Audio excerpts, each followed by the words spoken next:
In this video, we are going to show you how to add dimensions in CorelDRAW. Now, if you want to add dimensions to measure your objects, etc., it's quite simple. Of course, you need to add a document. Again, whatever dimension, whatever, like is it horizontal or vertical, whatever. And then you want to add something that you can measure. Of course, you can't add a dimension if there's nothing to measure, right? So we're going to add like a square. Click on the square tool here on the left hand side. This is going to be your main toolbar, right? This is very important. So click on rectangle, and then we're just going to create a square like so. Now we have something that we can measure, right? Now, once we have this, you want to hover your mouse and look for dimension tool, right? We have parallel dimension by default on this version.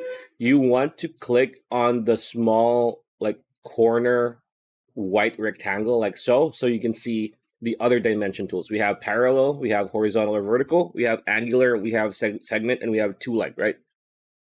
So if you want to click on horizontal or vertical dimension, for example, you want to click one side, one node of your square, right, over here,